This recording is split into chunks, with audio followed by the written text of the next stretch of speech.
আচ্ছা বলেন তো, স্বয়ং ভগবান যিনি বিশ্ব ব্রহ্মাণ্ডের মালিক, তিনি কিনা বলছেন আমি তোমাদের সমস্ত দায়িত্ব নেই। অথচ দেখেন আমাদের কত দুর্ভাগ্য, ভগবানের কথা আমরা শুনি জানি কিন্তু মানি না। ভগবান স্পষ্টত গীতায় বলেছেন যে তুমি কোনো চিন্তা করো না। ভগবান বলছেন তুমি কোনো নিরাশ হয় না, অনুশোচনা করো না। আমি তোমাকে প্রতিজ্ঞা করে কথা দিচ্ছি যে আমি তোমাকে রক্ষা করব। কখন বলেছেন?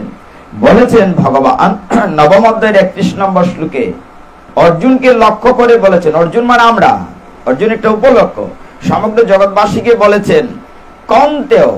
কন্তেয় মানে কি? কুন্তির ছেলে বলে বলা হচ্ছে কন্তেয়। অর্জুনের অনেকগুলো অ্যাড্রেস আছে, মানে আমরা কাউকে বলি না বন্ধু, কাউকে বলি প্রিয়তম, বিভিন্ন নামে অ্যাড্রেস করি। অর্জুনকে অ্যাড্রেস করেছেন, কখনো বলেছেন কন্তেয়, কখনো বলেছেন পার্থ। পার্থ মানে পৃথার ছেলে বলে পার্থ, পৃথা পুত্র। কখনো বলেছেন হে ভারত, ভরত বংশের বলে, ভারত মানে নট ইন্ডিয়া, ভারত সম্বোধন করেছেন মানে ভরত বংশের বলে বলছেন ভারত। তো এইখানে বলছেন কন্তেয়। ভগবান অর্জুনকে সম্বোধন করে বলেছেন কন্তেয় প্রতি জানিহি নমে ভক্ত প্রণশ্যতি। অর্জুন আমি বলবো না, তুমি আমার হয়ে সমগ্র জগৎবাসীকে প্রতিজ্ঞাপূর্বক জানিয়ে দাও আমার ভক্তের কখনো বিনাশ হয় না। ভগবানের প্রতিজ্ঞা করে ঠেকা লাগছে, কিন্তু ভগবান কিন্তু গীতায় প্রতিজ্ঞা করে কথা বলেছেন যে আমার ভক্তের কখনো বিনাশ হয় না। অসংখ্য উদাহরণ আপনারা দেখেছেন। ভক্তরাজ প্রহ্লাদ মহারাজকে কত বিপদ থেকে ভগবান রক্ষা করেছেন। মারতে পেরেছে কেউ? পারে নাই। রাখে কৃষ্ণ মারে, উল্টোটো আছে, মারে কৃষ্ণ রাখে। এইভাবে ভগবান যুগে যুগে তিনি তার ভক্তকে রক্ষা করেছেন। আমরা অসংখ্য উদাহরণ দিতে পারি। ভগবান গীতায় কঠিন ভাবে বলেছেন যে কিছুই করা লাগবে না। কি করতে হবে? বলছেন যে সর্বধর্মান পরিত্যজ্য মাম একম শরণং ব্রজ। তুমি সব কিছু ছেড়ে ছুড়ে একমাত্র আমার কাছে, অনলি টু মি, একমাত্র আমার কাছে তুমি সারেন্ডার করো, শরণাগত হও। ভগবান বলছেন সর্বধর্মান পরিত্যজ্য মাম একম শরণং ব্রজ অহং ত্বা সর্ব পাপেভ্যো মোক্ষয়িষ্যামি মা শুচঃ। আমরা দামোদরে যাব একটা। আপনারা দেখছেন জয় গীতা চ্যানেল।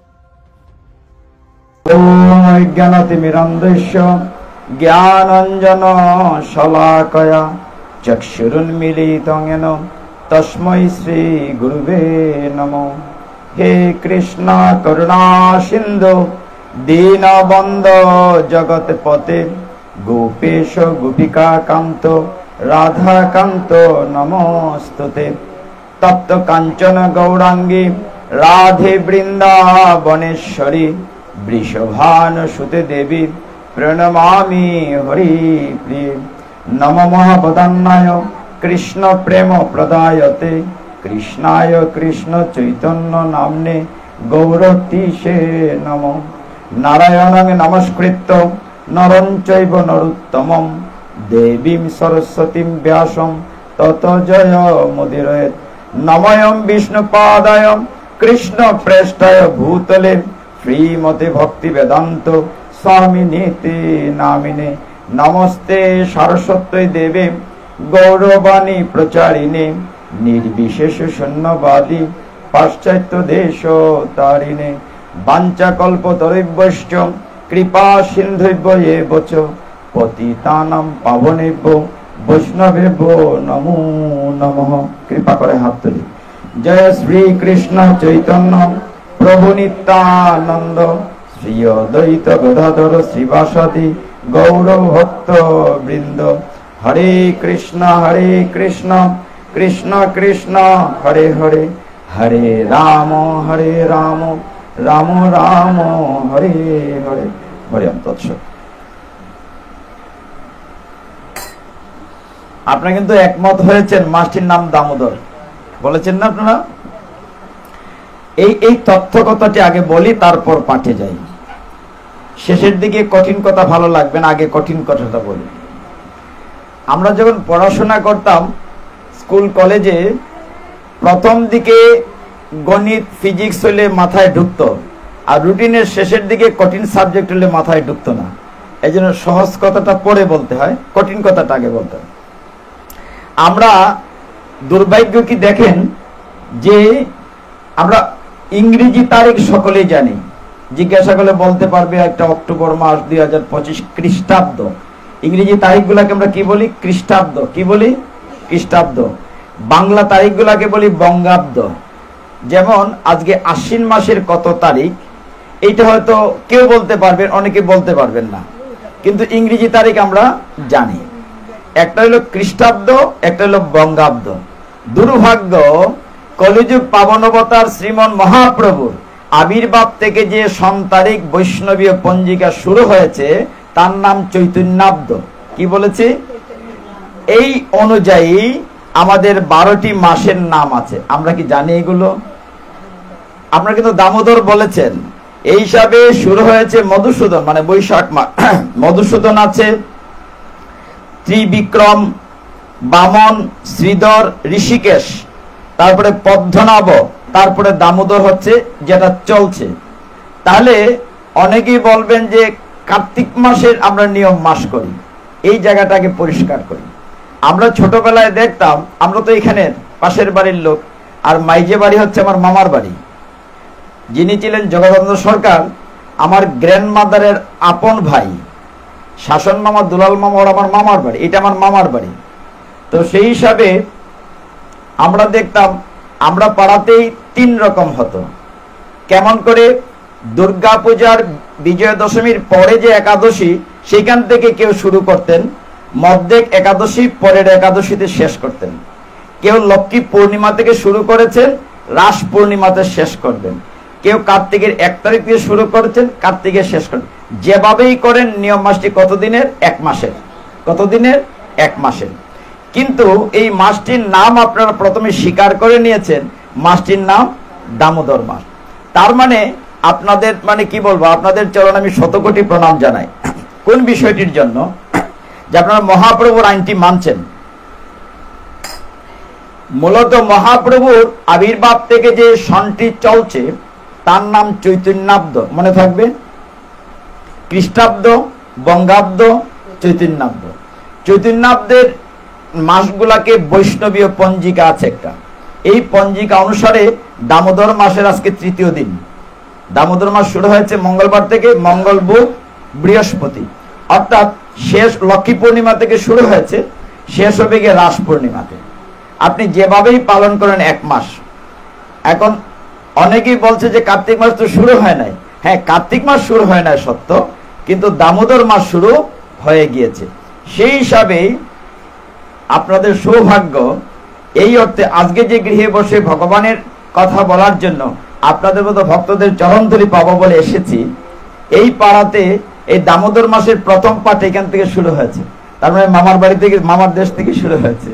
আমার দিদিমা, গোপাল দাদুর মিসেস, তারপরে এই বাসার মৌয়ের মা, আরো যারা মাতাজিরা আয়োজন করেছেন তাদের, বা যারা আজকের আয়োজনে যুক্ত হয়েছেন, সকলের কল্যাণার্থে আমরা 3 বার হরি বল বলবো। হরি বল, হরি বল, হরি বল। যারা আয়োজন করেছেন তাদের সকল কল্যাণে। তাহলে এই মাসটি যদি দামোদর মাস আপনারা বলে থাকেন, তাহলে আপনার কিন্তু উত্তর আপনাদের কাছেই আছে। শাস্ত্র বলছে আমাদের যতগুলো মাস আছে তার মধ্যে সবচেয়ে গ্রেস বা ডিসকাউন্টের মাস হচ্ছে এই মাসটি। শাস্ত্র বলছে যে এই মাসে আপনি যা করবেন তার 1000 গুণ ফল হবে। যদি 1 মালা জপ করেন, 1000 মালা জপের সমান ফল হবে। যদি একবার হরে কৃষ্ণ বলেন 1000 হবে। এই জন্য সব 1000 হবে। উল্টোটাও আছে, যদি খারাপ কথা বলেন, পাপাচারণ করেন, সেটাও 1000 গুণ হবে। কাজেই এই মাসে শাস্ত্র বলছে যতটুকু পারেন নিজেকে সংযত রাখবেন। এই জন্য এই মাসটাতে বলছেন নিয়ম মাস। কি মাস? সোজা বাংলায় কার্তিক মাসও কইলাম না, দামোদরও কইলাম না, আমরা এটা তো বুঝি কি মাস। নিয়ম মাস যেহেতু, তাহলে কিছু নিয়ম মানতে হবে। মাসের নাম কি? নিয়ম মাস। এইবার জায়গায় আসেন, যদি নিয়ম মাস বলেন তো মাসের কিছু নিয়ম আছে। আমাদের সনাতন শাস্ত্রে একটি গ্রন্থ আছে, শ্রী শ্রী হরি ভক্তি বিলাস। নাম শুনেছেন? দেখেছেন, দেখার দরকার নাই, পড়েছেন, পড়ার দরকার নাই, নাম তো শুনেছেন। হরিভক্তি বিলাসে 16 নম্বর অধ্যায় মানে ষোড়শ বিলাসে বলা হচ্ছে এই নিয়ম মাসের নিয়ম ঠিকই বলছে, হরি জাগরণম প্রাত স্নানম তুলসী সেবনম উজ্জাপনম দীপদানম ব্রতনিহনি কার্তিকে। তার মানে কি, হরি জাগরণম, এই যে কাজটা করতে সেটা হরি জাগরণ হচ্ছে। তারপর বলছে প্রাত স্নানম, তার মানে কি করতে হবে, ভোরে উঠে স্নান করতে হবে। আমি আমার কথা বলছি না, শাস্ত্রের কথা বলছি, কি নির্দেশ দেওয়া আছে দামোদর মাসে। তাহলে প্রথম হলো হরি জাগরণম, মানে কি করবেন, হরি বাসর করবেন, জাগরণ করবেন। প্রাত স্নানম, ভোরে উঠে স্নান করতে। তারপর যে তুলসী সেবনম, তুলসীতে জলদান করবেন, তুলসীর সেবা করবেন। উজ্জাপন, এটি এমন উজ্জাপন করবেন, সবচেয়ে গুরুত্বপূর্ণ একটু আগে আমরা যেটা করেছি, দীপদানম, কি করতে হবে, ভগবান দামোদরকে দীপদান করতে হবে। এই হচ্ছে কার্তিক মাসের ব্রতের নির্দেশনা। তা আমরা যদি এগুলো না করি তাহলে কি নিয়ম মানলাম? তাহলে আজকে কথাটা আমরা কেন বলছি, যে সুন্দর একটি দিনে আমরা প্রবেশ করেছি এবং মাসের শুরুতে হওয়াতে যারা আয়োজন করেছে তাদেরকে আর বিশেষভাবে ধন্যবাদ দিচ্ছি। তাহলে আমরা মাসের শুরুতে নিয়মগুলো জেনে নিলাম। নিয়ম মাসের আমাদের এই 4-5টা নিয়ম মানতে হবে। আমরা সবাই উঠি কিনা ভোরে? এখানে সকলেই উঠে। ভোর বলতে বলা হচ্ছে ব্রহ্ম মুহূর্ত, সূর্য উদয়ের 1 ঘন্টা 36 মিনিট পূর্বে, ধরেন 4টার দিকে আপনার, আমরা যদিও মন্দিরে 3:30টায় উঠি, 4টার দিকে উঠে আমরা যত রাত্রি শুই 11টা 12টা, কিন্তু উঠতে হবে 3:30টায় নমাফি। এবং হাজিরা খাতা আছে, হাজিরা খাতার মজার ঘটনা কি জানেন? এখানে টিচার থাকতে পারেন, স্কুলে হাজিরা খাতায় স্যারের নাম ডাকতো, আমরা হইতাম ইয়েস স্যার, ইয়েস ম্যাডাম। আর এখানে হাজিরা খাতা আছে মঙ্গলারতিতে, কেউ নাম ডাকে না, হাজিরা খাতার ওটা কলম রাখা আছে, নিজে নিজে গিয়ে প্রেজেন্ট দিতে হয়। তার মানে কতটুকু সততা, ন্যায়, নিষ্ঠা, নিজে গিয়ে থাকলে প্রেজেন্ট দেবে, তাও মঙ্গলারতি চলাকালীন। মঙ্গলারতির পরে নরসিংহ আরতি হয়, কিন্তু তখন গিয়ে হাজিরা দিলে হবে না, মঙ্গলারতির ভিতরে দিতে হবে। প্রথম শিব ঠাকুরকে জাগানো হয়, শিব ঠাকুরের বন্দনা হয় 4:15টায়, আর ভগবানের মঙ্গলারতি হয় 4:30টায়। আমি বহুজনকে বলেছি যারা মঙ্গলারতি গিয়েছেন বা যারা যান নাই, ভোরবেলা যখন মঙ্গলারতি হয় আমাদের হবিগঞ্জের নৃসিংহ মন্দিরে, তখন ভগবান সাক্ষাৎ জীবন্ত দেখা দেন আপনার সাথে, লুম কাটা দেয় আপনি শুনলে। মানে ভগবান আপনার সামনে, জগন্নাথ, বলদেব, সুভদ্রা মহারানী, নরসিংহদেব স্বয়ং জীবন্ত। সারাটা ঘর, সারাটা নাট মন্দির অন্ধকার থাকে, শুধুমাত্র ভগবানের উপরে লাইট থাকে। মানে এখানকার যে একটা পরিবেশ, আপনারা দিনের বেলাকে যে পোশাকটা দেখেন ওইটা না, পোশাকের ভিতর 2বার চেঞ্জ করা হয়। ভোরবেলা মঙ্গলারতির পোশাকটা দিনের বেলা থাকে না, এর ভিতর চেঞ্জ করা হয়। তো অনুরোধ করব, যদি এই মাসের ভিতরে কোনোদিন সুযোগ হয় তাহলে হরি জাগরণম, প্রাতঃ স্নানম গুলো এগুলা করার জন্য মন্দির একটা বার যাবেন। এবং এই দামোদর মাসে আর কিছু না হোক, দীপদান বন্ধ করা যাবে না। এটা গৃহে হোক মন্দিরে হোক, গৃহে হোক মন্দিরে হোক, আপনারা দীপদান করবেন। আমরা দীপদানের মাহাত্ম্য শেষে বলবো। যে দেখুন, এই মাসটির মাহাত্ম্য বলার আগে গীতার একটি শ্লোক বলে আসে। আপনারা কি নিমন্ত্রণ করেছেন ভক্তদেরকে? আজকে আমাদের বাড়িতে গীতা পাঠ। কি বলেছেন? গীতা থেকে যদি শ্লোক না বলি তাহলে গীতা মাকে রাগ করবে না? নিশ্চয়ই রাগ করবে। গীতা থেকে বলতে হবে। তো গীতায় ভগবান 700টি শ্লোকের মধ্যে 500টি শ্লোক ভগবান বলেছেন, 574টি। একটা শ্লোক শুধু নির্দেশনা যদি মনে রাখেন, ভগবান কি বলছেন? অনন্যয় চিন্তয়ান্তমাম যে জনা পর্যয়ুপাসতে তেষামে নিত্যয় অভিযুক্তানাম যোগক্ষেমং বহামিয়হম। ভগবান কি বলছেন? যে অনন্য চিত্তে, মানে অন্য কোনো চিন্তা না করে, অনন্য চিত্তে যে আমার সাথে আমার ভজনা করে, আমার পূজা করে, আমি তার সমস্ত দায়িত্ব নিয়ে তার যুগ এবং ক্ষেম বহন করি। ভগবান দায়িত্ব নিচ্ছেন, বলছেন আমি ভক্তের বোঝা বহন করি। আচ্ছা বলেন তো, স্বয়ং ভগবান যিনি বিশ্ব ব্রহ্মাণ্ডের মালিক, তিনি কিনা বলছেন আমি তোমাদের সমস্ত দায়িত্ব নিই। অথচ দেখেন আমাদের কত দুর্ভাগ্য, ভগবানের কথা আমরা শুনি জানি কিন্তু মানি না। ভগবান স্পষ্টত গীতায় বলেছেন যে তুমি কোনো চিন্তা করো না। ভগবান বলছেন তুমি কোনো নিরাশ হয় না, অনুশোচনা করো না। আমি তোমাকে প্রতিজ্ঞা করে কথা দিচ্ছি যে আমি তোমাকে রক্ষা করব। কখন বলেছেন? বলেছেন ভগবান নবম অধ্যায়ের 31 নম্বর শ্লোকে অর্জুনকে লক্ষ্য করে বলেছেন। অর্জুন মানে আমরা, অর্জুন একটা উপলক্ষ। সমগ্র জগৎবাসীকে বলেছেন কন্তেয়। কন্তেয় মানে কি? কুন্তির ছেলে বলে বলা হচ্ছে কন্তেয়। অর্জুনের অনেকগুলো অ্যাড্রেস আছে, মানে আমরা কাউকে বলি না বন্ধু, কাউকে বলি প্রিয়তম, বিভিন্ন নামে অ্যাড্রেস করি। অর্জুনকে অ্যাড্রেস করেছেন, কখনো বলেছেন কন্তেয়, কখনো বলেছেন পার্থ। পার্থ মানে পৃথার ছেলে বলে পার্থ, পৃথা পুত্র। কখনো বলেছেন হে ভারত, ভরত বংশের বলে। ভারত মানে নট ইন্ডিয়া, ভারত সম্বোধন করেছেন মানে ভরত বংশের বলে বলছেন ভারত। তো এইখানে বলছেন কন্তেয়। ভগবান অর্জুনকে সম্বোধন করে বলেছেন কন্তেয় প্রতি জানিহি নমে ভক্ত প্রণশ্যতি। অর্জুন আমি বলবো না, তুমি আমার হয়ে সমগ্র জগৎবাসীকে প্রতিজ্ঞাপূর্বক জানিয়ে দাও আমার ভক্তের কখনো বিনাশ হয় না। ভগবানের প্রতিজ্ঞা করে ঠেকা লাগছে, কিন্তু ভগবান কিন্তু গীতায় প্রতিজ্ঞা করে কথা বলেছেন যে আমার ভক্তের কখনো বিনাশ হয় না। অসংখ্য উদাহরণ আপনারা দেখেছেন। ভক্তরাজ প্রহ্লাদ মহারাজকে কত বিপদ থেকে ভগবান রক্ষা করেছেন। মারতে পেরেছে কেউ? পারে নাই। রাখে কৃষ্ণ মারে, উল্টোটো আছে, মারে কৃষ্ণ রাখে। এইভাবে ভগবান যুগে যুগে তিনি তার ভক্তকে রক্ষা করেছেন। আমরা অসংখ্য উদাহরণ দিতে পারি। ভগবান গীতায় কঠিন ভাবে বলেছেন যে কিছুই করা লাগবে না। কি করতে হবে? বলছেন যে সর্বধর্মান পরিত্যাজ্য মাম একম শরণং ব্রজ। তুমি সব কিছু ছেড়ে ছুড়ে একমাত্র আমার কাছে, অনলি টু মি, একমাত্র আমার কাছে তুমি সারেন্ডার করো, শরণাগত হও। ভগবান বলছেন সর্বধর্মান পরিত্যাজ্য মাম একম শরণং ব্রজ অহং ত্বা সর্ব পাপেভ্যো মোক্ষয়িষ্যামি মা শুচঃ।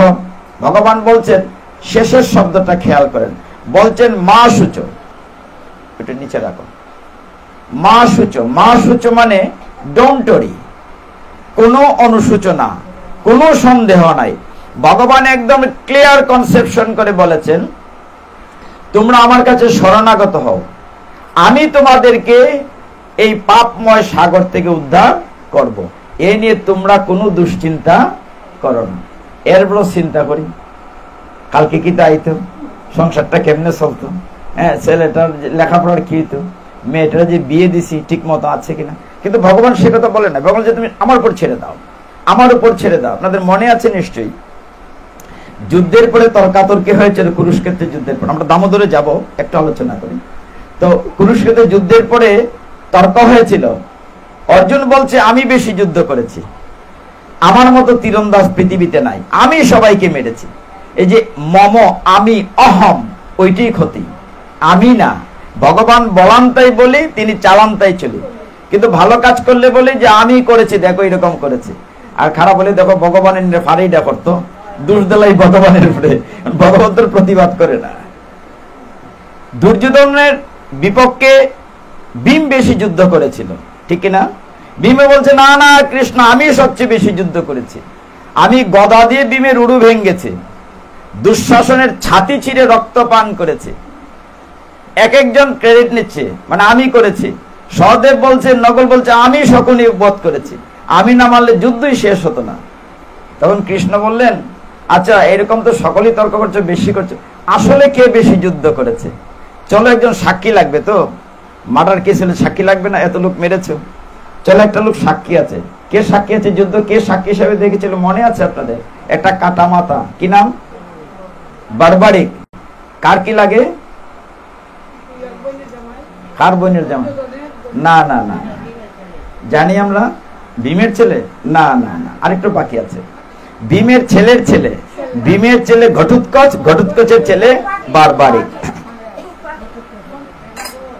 ব্যাপারটা হচ্ছে এই জন্য ধর্মাচরণ করা লাগে। আমরা যদি আসর বসি তাহলে হয় কি, এগুলা চর্চা হয়। চর্চা হলে মনে থাকে, এটা খোলো তো একটু, মানে মনে থাকে। তাহলে কি দাঁড়ালো, আপনাদের মনে আছে পঞ্চপাণ্ডব যখন বনে ছিলেন তখন এক রাক্ষসী হিড়িম্বার বোন হিড়িম্বর বোন হিড়িম্বার সাথে কার বিয়ে হয়েছিল? ভীমের। ভীমকে কিন্তু খুব পছন্দ করেছিল, বুঝতে পারছেন না? পছন্দ করে তাদের বিয়ে হয়েছে, কৃষ্ণ দাঁড়িয়ে থেকে বিয়ে দিয়েছিলেন। তো হিড়িম্বা গর্বে হয়েছিল ঘটোৎকচ যুদ্ধে সাহায্য করেছিল, জীবন দিয়েছিল। যখন রাত্রিবেলা প্রচুর যুদ্ধ হয়েছিল, ছেলে বলছিল যে বাবা আমার যখন দরকার পড়ে ডেকো, ঘটোৎকচ এসেছিল। এবং শুধু তাই না, অর্জুনকে রক্ষা করেছিল ব্রহ্মাস্ত্রের হাত থেকে। সে এই অস্ত্রটা যে সামনে থাকবে তার উপরে পড়বে, পিছন দিলে পড়বে না। কৃষ্ণ জানতেন যে এই অস্ত্রটা ছুড়েছে কর্ণ হয়তো, তো বলছে যে তোমরা সবাই ঘুরে দাঁড়াও। সবাই ঘুরে দাঁড়িয়েছিল, ঘটোৎকচ ঘুরে দাঁড়ায় নাই, যে আমি সব ভয় পাই না। ও মরেছিল কিন্তু অর্জুন 5 ভাইকে বাঁচিয়ে দিয়েছিল। সেই ঘটোৎকচের ছেলের নাম হচ্ছে বারবারিক। মজার ঘটনাটা এইখানে, হিড়িম্বা মানে তার দিদিমা, গ্র্যান্ড মাদার। তো হিড়িম্বা ছোটবেলা থেকে নাতিকে বড় করেছেন, বারবারিকে বড় করে বলেছেন যে দেখো, এই জগতে যদি কৃষ্ণের হাতে কারো মৃত্যু হয় তাহলে তার উদ্ধার পেয়ে যায়, মুক্ত হয়ে যায়। ওই যে আমরা বলি পুতনা উদ্ধার, পুতনা বধ বলি না কিন্তু, তারপরে জরাসন্ধ উদ্ধার, শিশুপাল উদ্ধার বলি। তখন ছোট বারবারিক বলছিল যে ঠাম্মা, তাহলে আমি যাই কৃষ্ণের কাছে গিয়ে বলে আমাকে মেরে ফেলো, তাহলে আমি উদ্ধার পেয়ে যাব। বলে বললেই কৃষ্ণ মারবে না, কারণ থাকবে। এইভাবে সে ট্রেনিং নিয়ে যুদ্ধ হয়েছে। কুরুক্ষেত্রের যুদ্ধ যখন শুরু হবে তখন বিতর্ক হয়েছিল যে কে এই যুদ্ধটি একা করলে কতদিনে শেষ করতে পারবে। বিশ্বদেব বললেন আমি একা যুদ্ধ করলে 10 দিনে শেষ করতে পারবো। অর্জুন হয়তো বলল 3 দিনে শেষ করতে পারবে, কেউ বলল 2 দিনে। তখন এই বারবারিক বলল যে আমি 1 দিনে যুদ্ধ শেষ করতে পারবো। এই খবরটি কৃষ্ণের কাছে গেল। কৃষ্ণ চিন্তা করলেন নিশ্চয়ই আরো বড় যোদ্ধা কেউ আছে। তিনি গেলেন বারবারিকের খোঁজে, গিয়ে দেখলেন একটি বদরি মানে বড়ই, শাস্ত্রে বদরিকে বলা হয় বড়ই। ওই যে ব্যাসদেবের আশ্রম আছে না, বদরিক আশ্রম, বড়ই গাছের নিচে বসে তপস্যা করছে। কৃষ্ণ একটি ব্রাহ্মণের ছদ্মবেশ ধরে তাকে পরীক্ষা করতে গেলেন। হে, শুনেছি তুমি নাকি অনেক বড় যোদ্ধা। বলে হ্যাঁ, আমি অনেক বড় যোদ্ধা। তো তুমি কি করবে? বলে কয়দিন পরে কুরুক্ষেত্রে যুদ্ধ হবে, আমিও কোনো না কোনো পক্ষে যুদ্ধে যোগদান করব। কৃষ্ণ বলেন ঠিক আছে, বুঝলাম। তুমি যে যোদ্ধা, শুনেছি তুমি নাকি একা 1 দিনে যুদ্ধ শেষ, কত বড় যোদ্ধা। বলে হ্যাঁ। কৃষ্ণ ছদ্মবেশ দিলে একটা পরীক্ষা করা যায়। এই যে বড়ই গাছ আছে, সবগুলা পাতাকে তুমি এক তীরে ছিদ্র করতে পারবে? বলে পারবো। কৃষ্ণ কি করলেন, একটা বড়ই পাতা তার পায়ের নিচে রেখে ঢেকে রেখে বলেন এবার তীর মারো। তীর মেরেছে, এখন টুকটুক করে সবটা ছিদ্র হয়ে তীরকানা ভগবানের চরণের উপরে ঘুরছে। বারবার একদম কৃষ্ণকে চিনে নাই, এই বোরা বেটা পা সরা, তো পা ছিদ্র করে ফেলবে। বলে কিছু ওর নিচে নিশ্চয়ই একটা বড়ই পাতা আছে। তো পা সরালেন, ওইটা ধ্বংস হলো। তখন কৃষ্ণ চিন্তা করলেন তাহলে সত্যি অনেক বড় যোদ্ধা। নিজের পরিচয় দিলেন, নিজের রূপ দেখালেন। বরবারিক তো মহাখুশি, অনেকদিন পরে মনোবাঞ্ছা পূর্ণ হয়েছে। আমার ঠাম্মা বলেছে যে তোমার হাতে মৃত্যু হলে আমি ভগবত ধামে চলে যাব। আচ্ছা বলো বরবারিক, তুমি কোন পক্ষে যুদ্ধ করবে? বরবারিক বলল আমি সব সময় যেদিকে কম থাকে দুর্বলের পক্ষে যুদ্ধ করব। তাহলে কি করবে? যে প্রথম আমি পাণ্ডব পক্ষে যাব, ওরা তো 7 অক্ষহীনী, এরা 11 অক্ষহীনী। যখন যুদ্ধ করব ওই পক্ষ কমে যাবে, তখন আমি আবার ওই পক্ষে যাব। যখন ওই পক্ষ কমে যাব ওই পক্ষে আসব। তখন কৃষ্ণ চিন্তা করলেন এই করে করে তো বেটা একাই সব যুদ্ধ শেষ করবে, কৌরবও শেষ করবে, পাণ্ডবও শেষ করবে।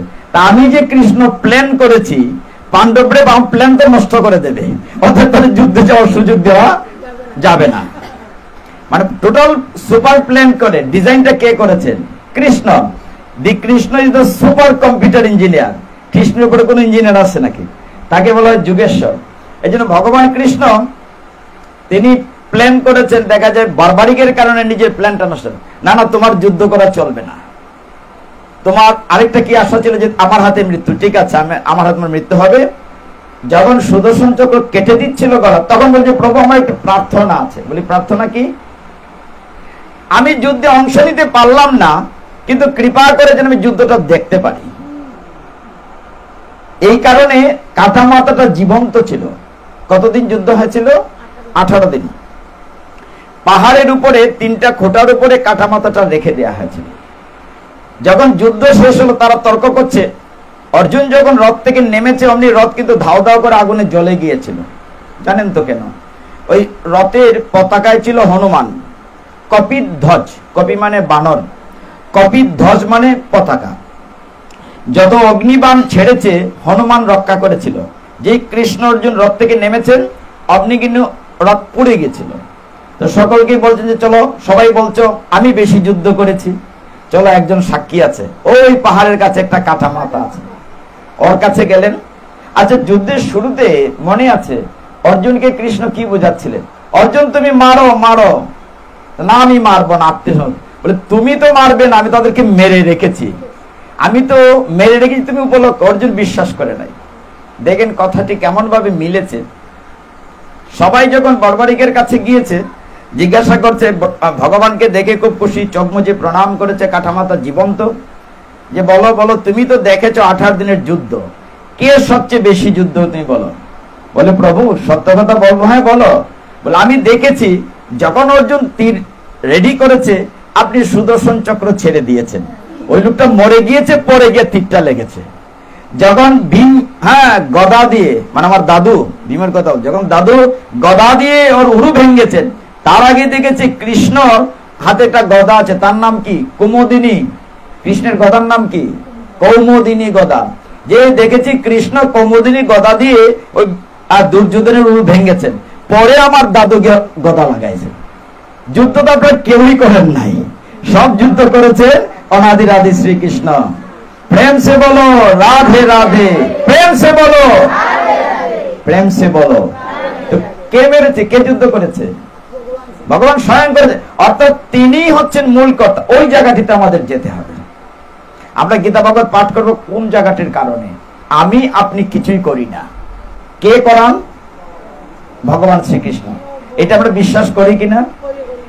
করি না। পাঠে যতক্ষণ থাকে ততক্ষণ করি, বা এবারে খুঁজে দেখে করি, এরপরে আর করি না। ঠিক ওই জায়গাটিতে আমাদের সমস্যা।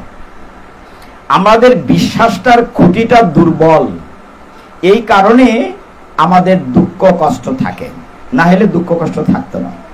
ভগবান, আমরা ফিরে আসি আবার জায়গায়, তাহলে কি দাঁড়ালো? সমস্ত কিছু করান তিনি, অনাদিরাদি গোবিন্দ শ্রীকৃষ্ণ।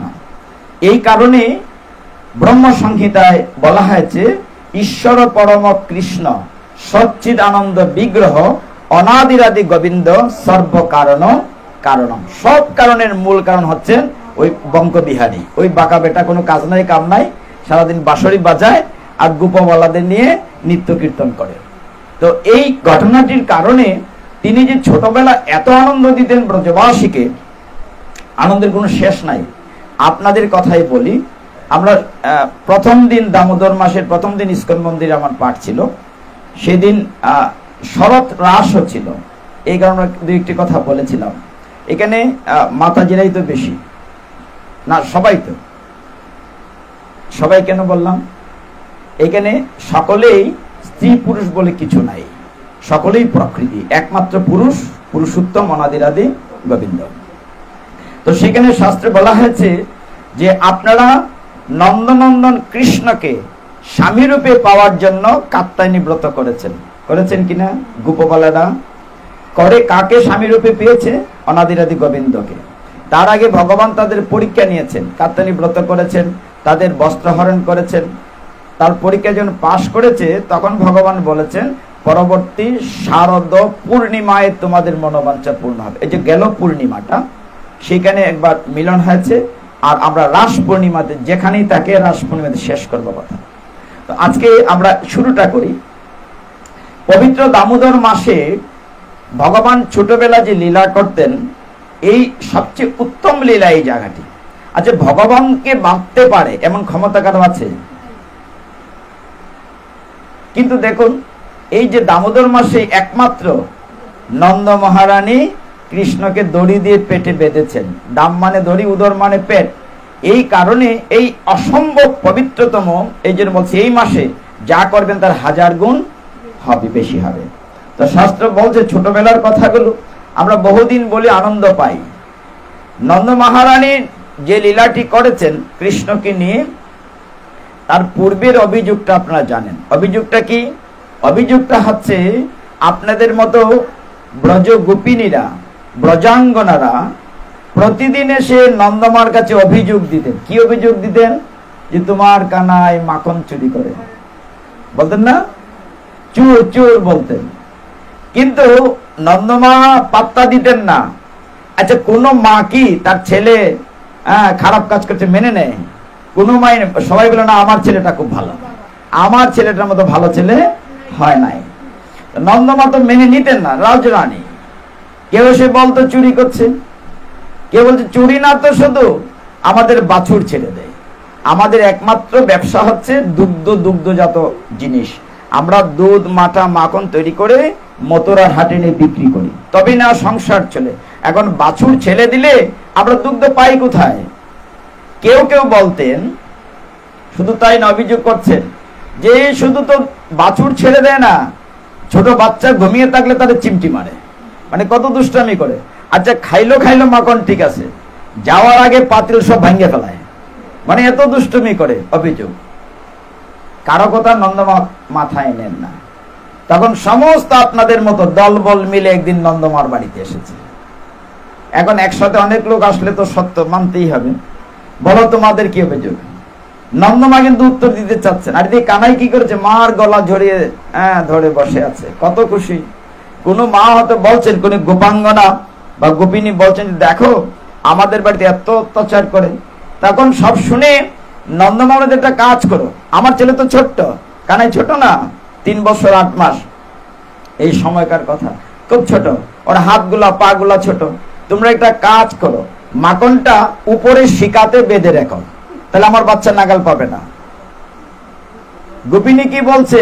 আরে তোমার ছেলে তো একা না, ওই চুরের পাট্টি আছে, ওই একা যায় না, তার দলবল আছে, দাম সুদাম বলরাম সবাইকে নিয়ে যায়। 3টা নীল ডান হয়, আঁটু কেটে বসে, তার পিঠে 2টা উঠে, তার উপরে কাঁধাই উঠে, মানে উপরে শিকাতে রেখে আমরা রক্ষা পাই না। তো এক গোপিনীকে নন্দমাল, ঠিক আছে তোমরা একটা কাজ করো, উপরে না রেখে অন্ধকারে লুকিয়ে রাখো, তাহলে তো দেখবে না। বলে তোমার ছেলেকে যে অলংকার পরাও না, হিরে জহরতের চকমক করে, যে মকর কুণ্ডল, ওর আলোতে অন্ধকার একদম পরিষ্কার হয়ে যায়। তখন নন্দ বলেন ঠিক আছে, তাহলে ওর গায়ে সমস্ত অলংকার খুলে রেখে দেই। বলে রেখে দিয়ে লাভ হবে না, তোমার ছেলেটি যে কি, ওর কালো শরীর থেকে আলো ছড়ায়, মানে তার দেহ থেকেই আলো ছড়া, আমরা লুকিয়ে রাখতে পারি না। আবার বলছে না গো, ওই ছেলেটাকে অলংকার দিলে সুন্দর লাগে, দিও দিও। সবাই কৃষ্ণকে খুব ভালোবাসতো তো, না এত ভালো না, না ওকে খালি গা করো না, অলংকার দে। যেরকম এটা তর্ক হচ্ছে, তখন নন্দমাল ঠিক আছে একটা কাজ করো, তোমাদের জিনিসপত্র নষ্ট করে মাখন একটা কাজ করো, তোমরা দরজার সামনে কিছু মাখন রেখে দিও, ওরা তো আর কিছু খায় না, ননি খেয়ে চলে আসবে। কানাই বলছেন না এটা হবে না মা। বলে কেন? কি আমি কি গরিবের ছেলে? আমি তো রাজার ছেলে, তা আমাকে একটু দিয়ে দিল, ভিক্ষা দিল, আমি ওরকম করে নেবো, আমি চুরি করে খাবো, তবু আমার একটা মান ইজ্জত আছে, আমি রাজার ছেলে না, আমাকে দান দিলে নেবো নাকি? যখন এরকম কথাবার্তা হচ্ছিল, তখন গোপিনীদের মধ্যে একজন গোপিনীর নাম ছিল প্রভাবতী। কি নাম বলেছে? উনি ওই আপনার মতো খুব জিদি, মানে কোন মাতাজি আছে না, খুব জিদ করে। তো নন্দমাম বলছে যে না, আমি তোমাদের কারো কথা বিশ্বাস করি না, আমার ঘরে কি কম আছে? আমার 9 লক্ষ গাভী আছে। কয় লক্ষ গাভী আছে? 9 লক্ষ। শুধু 9 লক্ষ গাভী না, বিভিন্ন নামের গাভী আছে, বিশেষ কিছু গাভী আছে, ওদের দুধ নিয়ে আমি মাখন তৈরি করি আমার লালার জন্য। পদ্মগন্ধা গাভী একটা গাভী আছে, যার দুগ্ধ পদ্ম ফুলের গ্রাণ করে, ওগুলো বেছে বেছে আমি ননি জাল দিয়ে কাজগুলো করি। তখন বলছে যে ঠিক আছে। তখন নন্দমা খুব রাগ করলেন, তোমরা প্রমাণ দিতে পারো না কোনোদিন, আর এসে আমার ছেলের বিরুদ্ধে কমপ্লেন করো, হ্যাঁ অভিযোগ করো। তোমরা হাতে নাতে ধরে যদি দিতে পারো তাহলে আমি বিচার করো। প্রভাবতী মাতাজি বললেন ঠিক আছে, আমিও দেখব তোমার ছেলে চোর কিনা প্রমাণ করে দেব। তো যেই কথা সেই কাজ। কোন কোন ব্রহ্মচারীরা গল্প করেন এরকম যে ওই মাতাজির একজন দেবর ছিল কৃষ্ণের সমবয়সী, কেউ কেউ বলেন তার একজন ছেলে ছিল, একই কথা, কাহিনী একই রকম। যখন এই অবস্থা চলছিল তখন কি হলো, ওই প্রভাবতী কৃষ্ণকে চোর রূপে হাতে নাতে ধরার জন্য ফার্স্ট ক্লাস মাখন তৈরি করলেন, একদম হাড়ি ভরে। এখন তো অ্যাডভার্টাইজ দিতে হবে, এখনকার সময়টা তো ফেসবুকে ইউটিউবে অ্যাডভার্টাইজ দেওয়া যেত, তো ফেসবুক ছিল না। তো তার ওই ছেলেটির দিকে খবর পাঠালেন, জানিস জানিস কানাই, আমার মা না ফার্স্ট ক্লাস মাখন তৈরি, একটিবার যদি আমাদের বাড়িতে যেতে। ভগবান তো জানেন যে ওখানে একটা ঘটনা আছে, আমাকে ধরার জন্য ওই মহিলা নন্দমাকে চ্যালেঞ্জ করেছে যে তোমার ছেলেকে আমি হাতে নাতে ধরে প্রমাণ করে দেখাবো। কয়েকদিন বলার পরে ঠিক আছে আমি যাব বলে একদিন ভোরবেলা, ওদের ঘটনা কিন্তু ভোরবেলাই হতো, ভোরবেলা দলবল নিয়ে গিয়েছেন, গিয়ে যখন ঘরে ঢুকবেন দেখা যায় বাইরে থেকে সিটকিনি লাগানো, মানে বোঝানো হলো ঘরে কেউ নাই। কেমন সিটকিনি খুলে দেখেন সামনেই মাখনের হাড়ি, বাহ ঘ্রাণ বেরোচ্ছে। এমন সময় দেখলেন হাড়ির উপরে একখানা কি বাঁধা আছে, ঘন্টা বাঁধা আছে, হাড়ির উপরে একখানা ঘন্টা বাঁধা। কৃষ্ণ বলেন ঠেরো ঠেরো, থামো, সাবধান, কেউ ধরবে না, ডাল মে কুছ কালা হয়। যেহেতু হাড়ির উপরে একটা ঘন্টা বাঁধা আছে, অতএব নিশ্চয়ই কোনো ঘটনা এখানে আছে, সাবধান।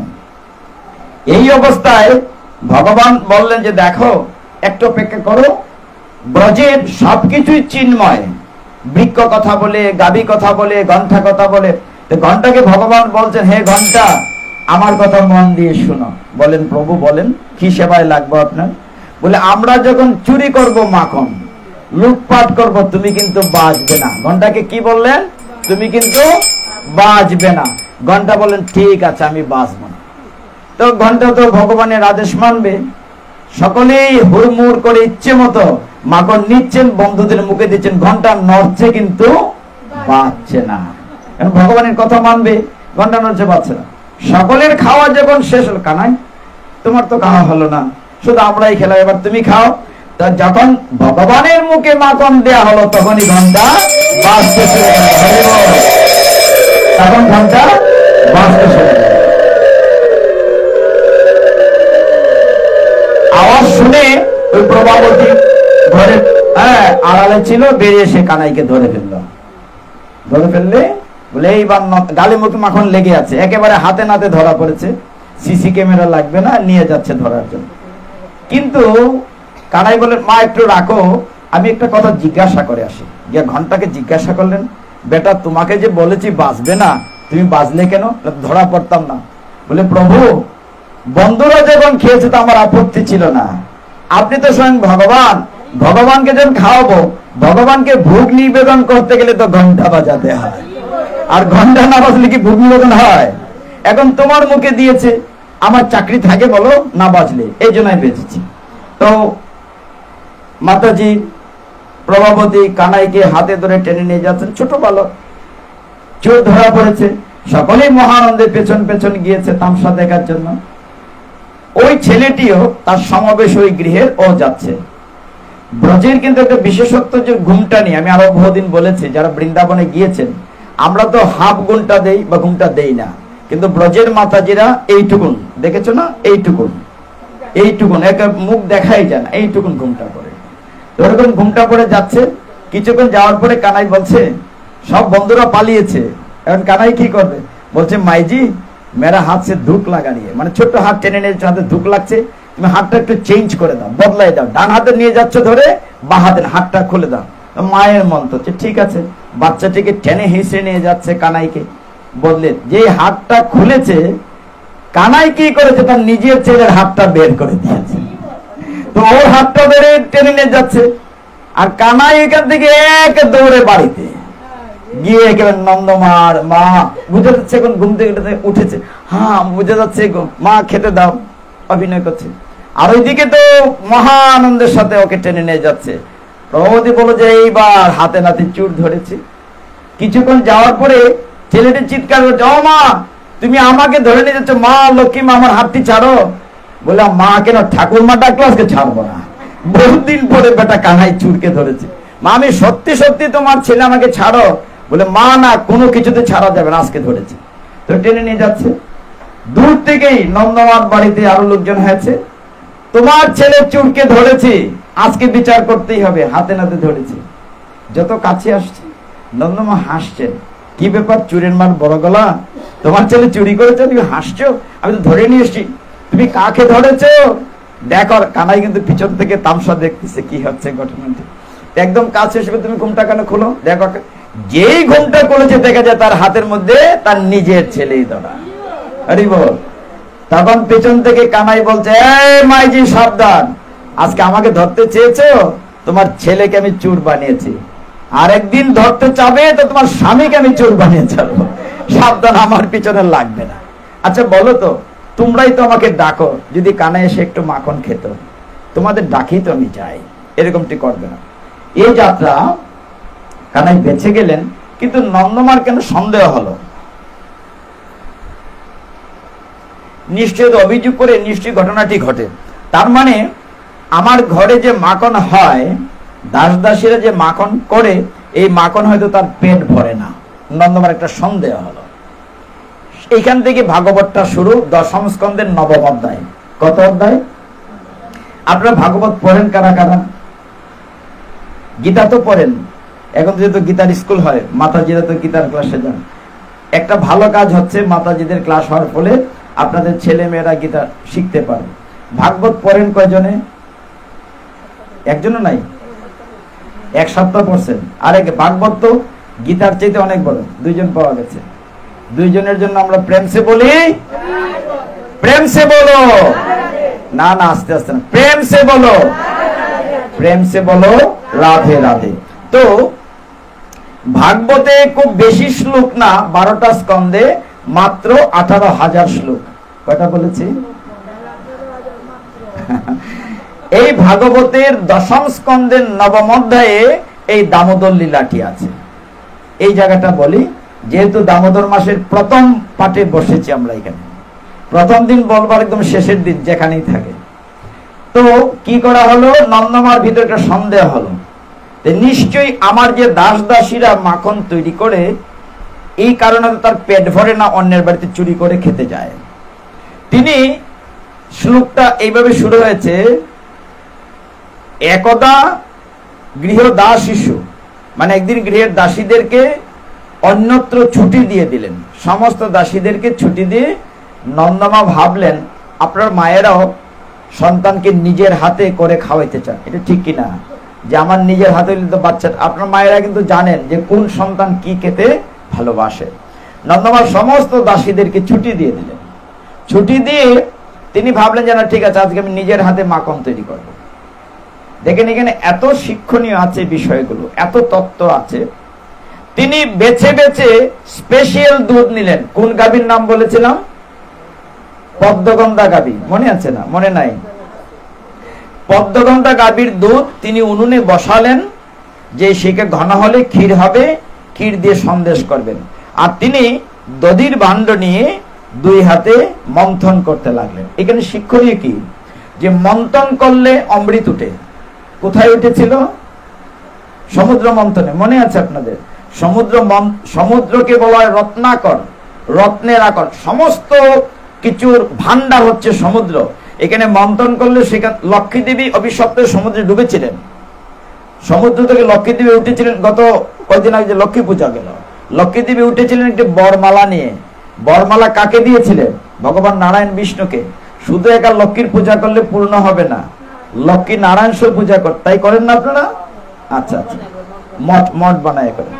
মোহর, এখন তো কলার কুলটি নাই, এখন রেডিমেড কিনতে পাওয়া যায়। হ্যাঁ, আমি দেখলাম রেডিমেড হয়ে গেছে। তারপরে ভিতরে ধান চাল দেয়া হয়, সোনা রূপা সবকিছু দেয়া হয়। যা হোক, তো এইভাবে সমুদ্র মন্থন করে অমৃত উঠেছিল। তো একইভাবে বাস্তবতা হচ্ছে মন্থন করলে মাখন উঠবে, অমৃত উঠবে। তো নন্দমা কি কাজ করছিলেন? দধি পাত্রতে তখন কানাই কিন্তু খাটিয়ে ঘুমিয়েছিলেন। তিনি 2 হাত দিয়ে চোখ মুজিয়ে দধি মন্থন করছিলেন। সেদিন নন্দমার পরনে ছিল হলুদ রঙের স্যাফরন কাপড়। কি রঙের কাপড়? তাহলে নন্দমার পছন্দের রং কোনটা? স্যাফরন, হলুদ কাপড়। নন্দমার মাথায় ছিল একটা ফুলের মালা, কুন্দলতা ফুল। কি ফুল দেখেছি আমরা? সাদা রঙের, খুব সাদা। এটা 10 দিন পরেও সাদাই থাকে, ফুটা হলেও সাদাই থাকে। নন্দমার খুব পছন্দের ছিল। তিনি চোখ মুজে গড়গড় করে দধি মন্থন করছেন, মনে মনে কৃষ্ণের ছবি ভাসাচ্ছেন, লীলা স্মরণ করছেন, আর মুখ দিয়ে ভগবানের গুণ কীর্তন করছেন। এখানে আমরা প্রায়শই বলে থাকি, অত্যন্ত বিনয়ের সাথে আপনাদের চরণ ধরে, আপনারা যদি গোপালকে নিজের কুলে চান, 3টা কাজ একসাথে করলে গোপাল আপনার কুলে উঠবে। কি আনন্দ সংবাদ না? গোপালকে কেনা কুলে চায়? 3টি কাজ, কায় মন বাক্য, এই 3টি কাজ যদি একসাথে করতে পারেন, বলে এটা কোনো কঠিন কাজ হলো? কায় মানে দৈহিক, দেহ দিয়ে কাজ করা, ভগবানের কাজ। মনে করেন চন্দন পিষলেন, সবজি কুটলেন, কিংবা ঘন্টা বাজালেন, এটা হচ্ছে দৈহিক কাজ। আরেকটি হচ্ছে বাক্য, মুখ দিয়ে ভগবানের কীর্তন করলেন। যখন ভগবানের পুষ্প তুলসীদের নিশ্চয়ই মুখ দিয়ে কীর্তন করেন বা কিছু একটা করেন। আর হচ্ছে মন, কায় মন বাক্য, মন কৃষ্ণের চরণে মজিয়ে রাখলে 3টা এক করলে হবে। 3টা এক করা খুব কঠিন। যখন পুষ্প তুলসী দিচ্ছেন, চন্দন বেটেছেন, ঘড়ির দিকে বারবার তাকে, সর্বনাশ, ওনার তো অফিসে যাওয়ার সময় হয়ে গেছে, ছেলেটার স্কুলের এখনো যাওয়া রেডি করি নাই, মনটা ওইখানে থাকে না। এটি চঞ্চল, মানে গীতায় বলেছেন না, অর্জুন জিজ্ঞাসা করছে, ভগবানকে বলছিল যে বাতাসের চাইতে বেগে আমার মন চলে, এত চঞ্চল বল। নন্দমার 3টি কাজ একসাথে করেছিলেন। চোখ মুজে কায় মানে হাত দিয়ে, দেহ দিয়ে পরিশ্রম করছিলেন, ভগবানের যে মাখন তুলছিলেন। কায় মন বাক্য তিনি গোপাল। এমন সময় খাটিয়ায় কানাই ঘুমিয়েছিলেন, উঠে গিয়েছেন। উঠে মাকে খুঁজছেন। নিয়ম ছিল বিছানায় তিনি স্তন্য দুগ্ধ দিতেন সন্তানকে। উঠে দেখেন মা নাই পাশে। কানাই বিছানা থেকে নেমে আওয়াজ, যেখানে আওয়াজ হচ্ছিল বারান্দায়, চুপচাপ সেখানে গেলেন। গিয়ে দেখলেন মা চোখ মুজে দধি মন্থন। মাকে অমা অমা আমাকে দুগ্ধ দাও। আর এদিকে নন্দমা পুত্র বাৎসল্য প্রেম, এই কথাটা আপনাকে সকলেই, মা অত্যন্ত গুরুত্বপূর্ণ জায়গায় আমরা কথা বলছি। মানে পৃথিবীতে মা শব্দের চেয়ে বড় কোনো শব্দ নাই। একটা উদাহরণ দেই, আপনি যখন বাবা বলবেন মুখটা ছোট হয়, বাবা। মা বলেন তো মা, কি মুখটা ছোট হয় না বড় হয়? মা, হ্যাঁ, বিশাল বড় হয়ে যায়। তো মা একমাত্র যত ধরনের প্রেম আছে, বাৎসল্য প্রেমে তিনি কৃষ্ণকে সন্তান রূপে পেয়েছেন। তো তিনি যখন কানাইয়ের কথা চিন্তা করছিলেন, তার স্তন্যদুগ্ধ স্ফুরিত হয়ে বসন ভিজে যাচ্ছিল। কানাই কাছে এসে ডাকলো, তিনি মন্থন করছেন, মধ্যে একটা লাঠি করে দধি মন্থনের, শুনছেন না, খুব মন দিয়ে কৃষ্ণের কাজ করছে। ওইদিকে উনুনে মানে চুলাতে বসা আছে দুধ, পদ্মগন্ধা গাভীর দুধ। এখন দেখা যায় যে তথ্যগুলো এখানে আছে। শাস্ত্র বলছে নন্দমান যখন দধি মন্থন করছিলেন, হাতের চুড়িগুলো রিনিজিনি করে নাচছিল, কাকনগুলো নাচছিল। হাতের চুড়ি বলছিল, আরে আমাদের জীবনটি সার্থক। যে হাত দিয়ে ভগবানের ননি উঠছে, আমরা সেই হাতে আছি। মানে কত বড় কথা। চুড়ি বলছে, যে হাত দিয়ে ভগবানের জন্য ননি মাখন উত্থিত হয়েছে, আমরা সেই হাতে আছি। কানের কুণ্ডল মানে ঝুমকো নাচানাচি করছিল। কেন? কুণ্ডল বলছিল, আমাদের কি সৌভাগ্য, যে কান দিয়ে ভগবানের মা মা ডাক শুনেন, আমরা সেই কানে আছি। কানাই এসে ডাকছে, শুনছেন না মা, একেবারে নিমগ্ন চিত্তে, যে অনন্য চিন্তয়ান্ত মা, অনন্য চিত্তে কৃষ্ণের জন্য তৈরি করছেন খাবার, সন্তানের জন্য। তখন কানাই কি করেছে, মধ্যে লাঠিটা ধরে ফেলেছে, দণ্ড। যখন সেটা ঘুরছে না, তখন চোখ খুলতে বাধ্য, যে কেন ঘুরছে না দেখার জন্য, যে চোখ কানা। মা দুধ দা বলে, না পরে পরে কাজ করছে, দেখছো না, পরে এখন দিতে হবে। হাঁটুতে পা রেখে কুলে উঠেছেন। এই জায়গার দৃশ্যটি একেবারে অপার্থিব, মানে এত চিন্ময়। শিশুটিকে কুলে নিয়ে দুগ্ধ দান করছেন মা।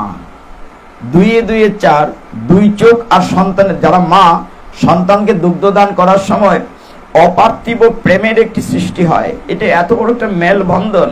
ওই যে বলে যে নারী ছাড়া দন, দুগ্ধদানের সময় দেখা যায় কি, মা যখন সন্তানকে দেখছে, সন্তানের যে দুইটা চোখ দিয়ে মায়ের চোখে চোখে তাকিয়ে থাকে, একাকার হয়ে যায়।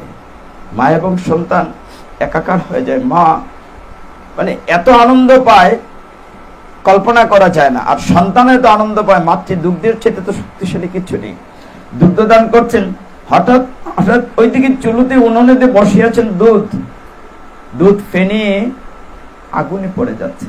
আমরা দেখছি যে দুধ ফুলে পড়ে যাচ্ছে, কিন্তু শাস্ত্র বলছে গোপন কথা, পদ্মগন্ধা গাভীর দুধ উনুনে বসে ভাবছে। এই যে মায়ের পুতের লীলা শুরু হয়েছে, মায়ের স্তন্য দুগ্ধ কখনো শেষ হবে না, আর কৃষ্ণেরও তৃপ্তি শেষ হবে না। আমি যে উনুনে বসে আছি, মাখন হব না, ক্ষীর হব, সন্দেশ হবে, আমার জীবনটা বোধহয় কোনো কাজে লাগলো না, জীবনটা রেখে লাভ কি?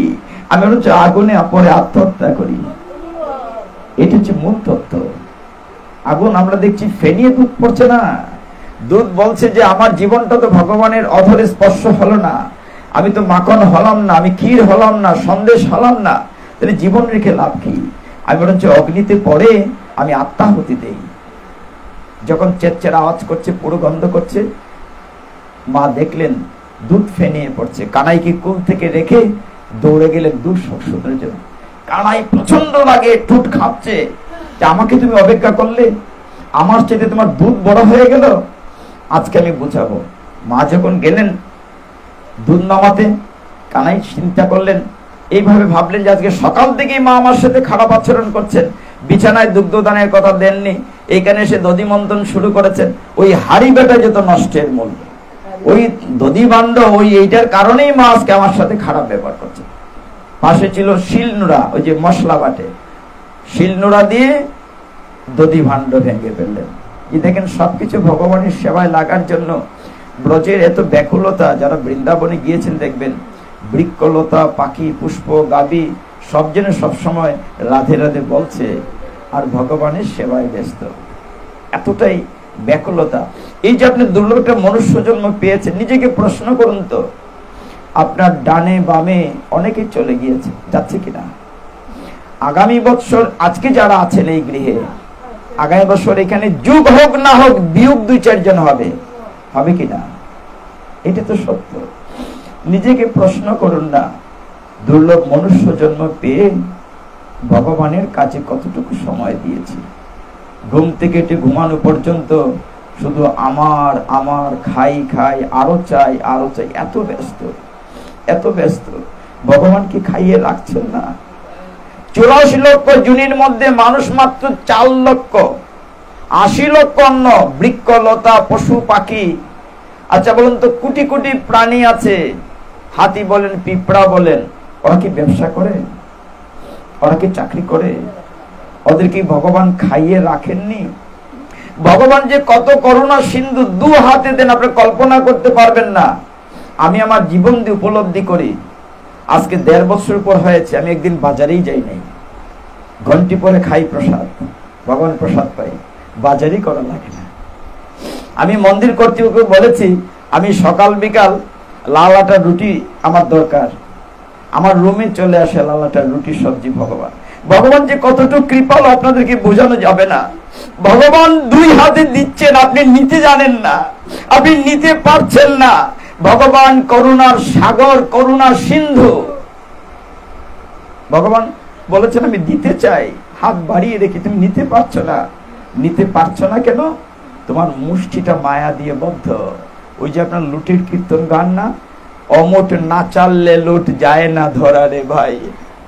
মানে আপনি নিচে একটা নকুলদানা পড়েছে, ভগবানের প্রসাদ তুলতে গেলে মুইট করে কি তুলতে পারবেন নকুলটা? বলেন না। নিচে ভগবানের একটা আপেল পড়েছে, একটা আঙ্গুর পড়েছে, আপনি কি তুলতে পারবেন মুষ্টিবদ্ধ অবস্থায়? পারবেন? মুঠটা ছাড়তে হবে। ওই মুঠ না চাললে লুট যায় না ধরা রে ভাই। মানে ছাড়তে হবে, মুঠ মায়াটা ছাড়তে হবে। আপনারা অনেকেই বলতে পারেন যে আমরা সন্তানাদি ছেড়ে দূরে চলে যাচ্ছি কেন? একটি কথা মনে রাখবেন, সেটি হচ্ছে ভগবান বলেছেন তুমি কর্তব্য করো, মোহগ্রস্ত হইও না। খুব কঠিন কথা। কঠিন কথা কোনটি?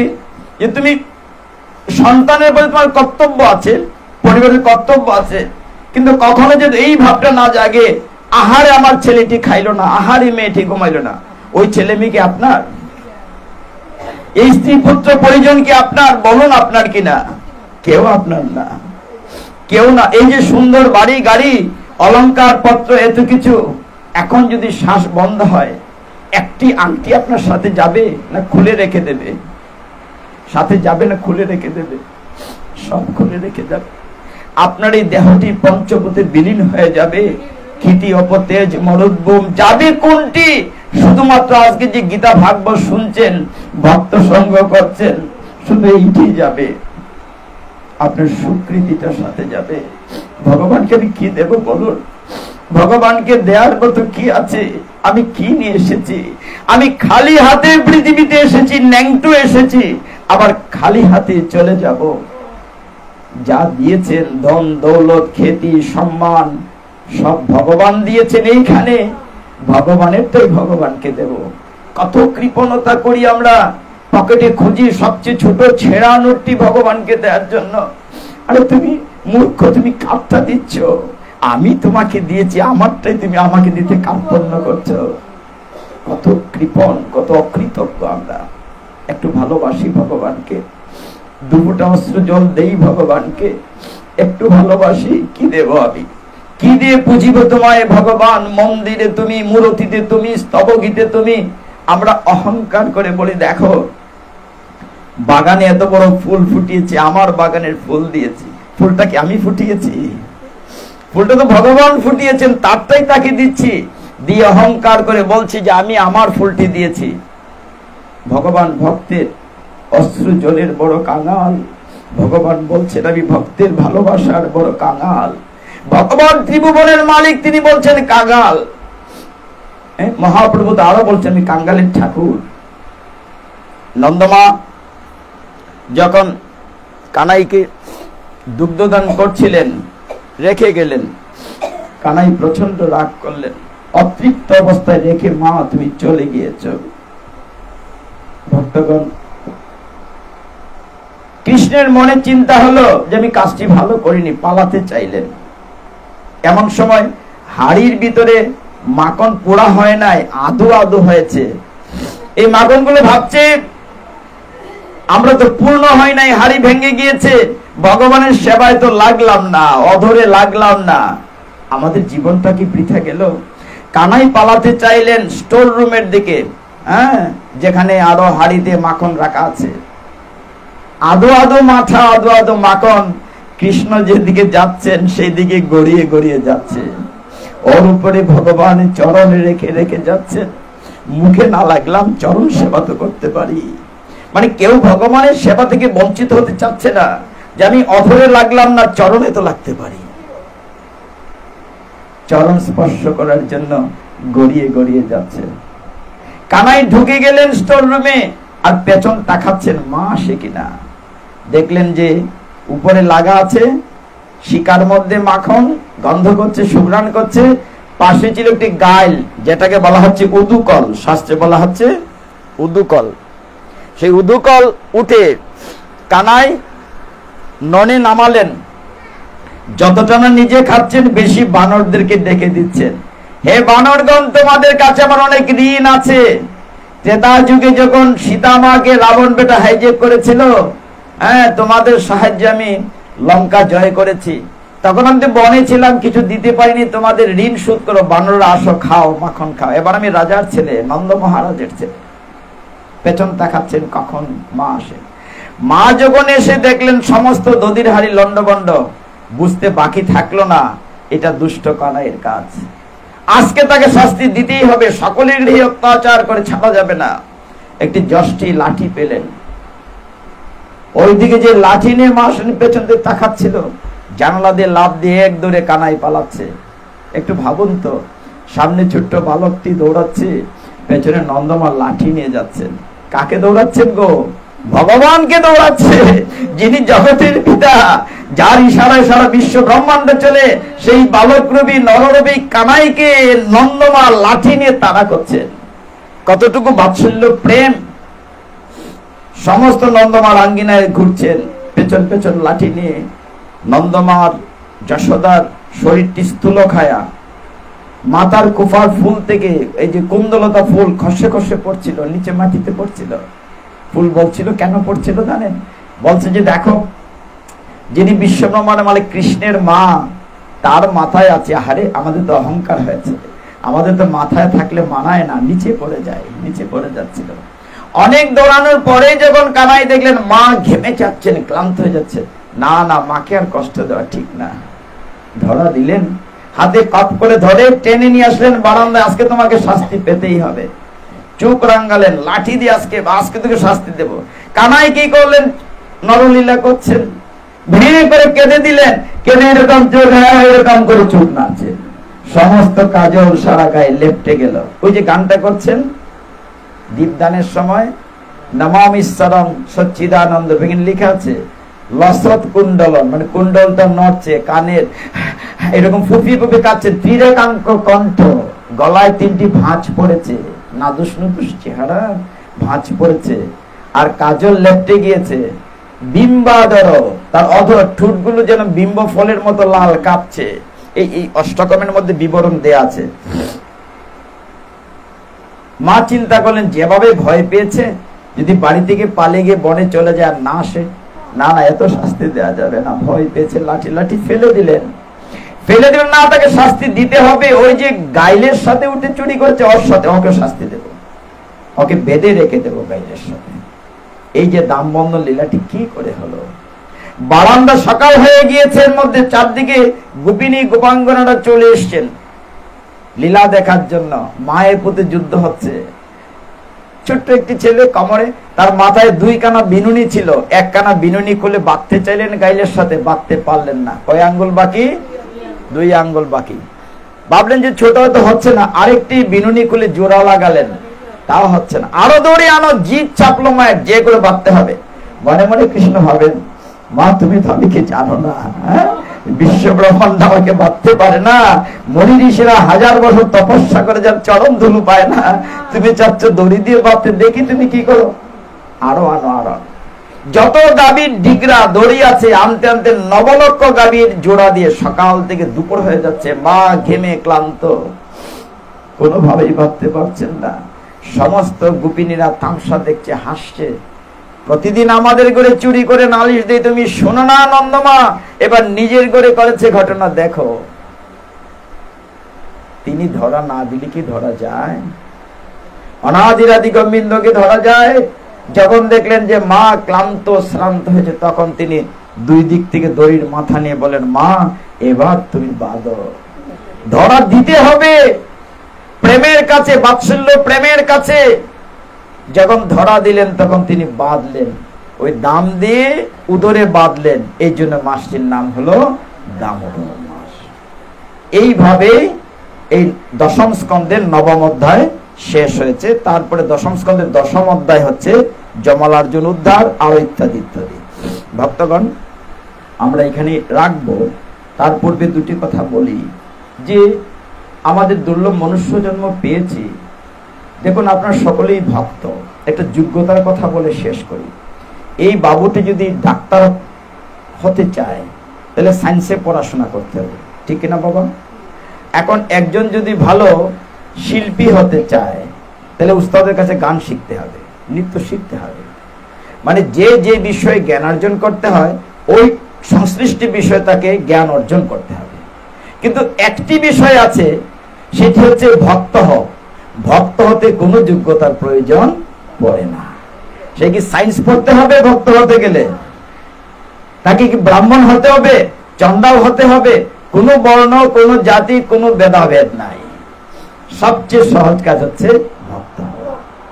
কাজে আমরা যেন পবিত্র দামোদর মাসে ভগবানের বেশি বেশি করে নাম জপ করি, দীপদান করে। যে বললাম নিয়মগুলো, যে হরি জাগরণম, প্রাতঃ স্নানম, তুলসী সেবনম, উজ্জাপনম, দীপদানম, এই প্রত্যেকটি কাজ যেন একটা মাস করি, আর একটা মাস যেন তো সংযতভাবে আমরা পারতপক্ষে খারাপ কাজ না করি, অবৈধ সঙ্গ না করি, আমি সাহার বর্জন করি। আমরা একটা মাস যেন, যেহেতু নিয়ম মাস, নিয়মটি যেন মেনে চলি, এই প্রার্থনা করি ওনাদের আদি গোবিন্দের কাছে। আপনাদেরকে সেই যোগ্যতা দেন তিনি অনাদিরাদি গোবিন্দ, তিনি সর্বমঙ্গলময়। আমরা এখানে শেষ করব, সকলে কৃপা করবেন আমার জন্য, এবং চৈতন্য মহাপ্রভু যে নাম দিয়েছেন সেই নাম বলে সকলেই শেষ করব। একটু ঘুরাই, হরে কৃষ্ণ কৃষ্ণ কৃষ্ণ হরে হরে, হরে রাম রাম রাম হরে হরে, হরে কৃষ্ণ কৃষ্ণ কৃষ্ণ হরে হরে, হরে রাম রাম রাম হরে হরে, হরে কৃষ্ণ কৃষ্ণ কৃষ্ণ হরে হরে, হরে রাম রাম রাম হরে হরে। আমার বুদ্ধিটি ক্ষমা করবেন। ওম যদস্কর পরিভ্রষ্ট মাত্রাহীনং চ ইয়ৎ ভবেৎ পূর্ণং ভবতু তৎসর্বং তৎপ্রসাদাৎ জনার্দনম। হরে Krishna. Subscribe to our YouTube channel.